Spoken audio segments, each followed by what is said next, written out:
The air hung heavy with the scent of damp earth, as if the forest itself held its breath, cloaked in the stillness of a long-forgotten secret. Sunlight filtered through the dense canopy above, painting dappled patterns on the moss-covered ground. The ancient woods were a place of legends, where old stories whispered on the wind, carrying tales of creatures unseen and paths untrodden. Here, hidden deep within this verdant labyrinth, lived a figure known only in hushed tones, the Weaver. The Weaver's studio was a peculiar sight, almost blending with the forest. Made of weathered wood and woven reeds, it was nestled at the edge of a hidden glade, as if nature itself had conspired to keep it concealed from prying eyes. The studio was more than just a dwelling. It was a sanctuary of creation, a place where artistry and mystery intertwined. The villagers spoke of the Weaver as if he were a myth. No one had ever seen his face, and few dared to venture deep enough into the forest to find his abode. Yet, his work was known far and wide.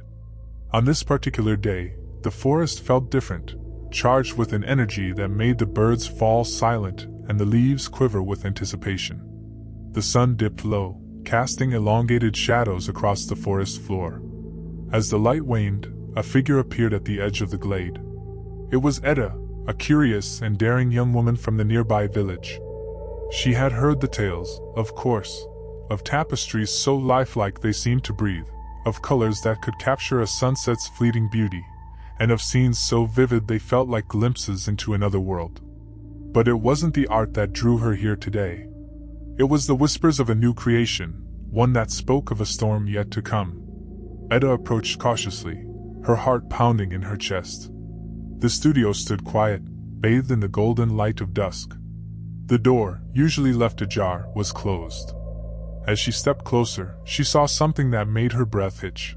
A large tapestry hung in the window, its threads gleaming even in the fading light. The image depicted a swirling mass of dark clouds, a storm gathering strength over a tumultuous sea. The waves, frozen in motion, looked like they might crash forth from the fabric at any moment. Etta felt a shiver run down her spine. The scene was eerily lifelike, and yet it held an element of dread, a sense that the storm it portrayed was not just an artistic imagining but a real and imminent threat. The villagers had spoken of strange things happening when the Weaver created a new piece: flocks of birds changing direction mid-flight, the sudden stillness of the forest, a shift in the very air.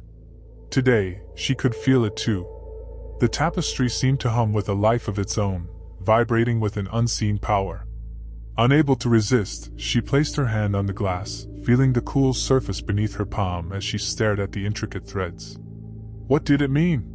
What was the Weaver trying to tell them? And why now? She needed answers. Just as she was about to knock on the door, she noticed a small piece of parchment pinned to the frame. It was a note, written in elegant, flowing script. Her eyes skimmed the words, her heart quickening as she read. The storm approaches. I have woven its path. The threads are broken, but the pattern remains. Etta stepped back, her mind racing. The Weaver's note felt like a warning, a prophecy woven not with words but with silk threads. The studio, once a place of mystery, now seemed like the epicenter of something far greater, a force gathering momentum beyond the veil of the forest. With one last glance at the storm-laden tapestry, Etta turned and ran back toward the village. She had to tell the others. The storm wasn't just coming, it was already here, woven into the very fabric of their fate. And the Weaver, the enigmatic artist whose face she had never seen, had vanished, leaving only his chilling prophecy behind. The chapter ends with the forest growing darker, the leaves whispering secrets as the first gusts of wind herald the coming storm. The question remains, was the Weaver merely a prophet of the inevitable, or did his art hold the power to shape the future itself?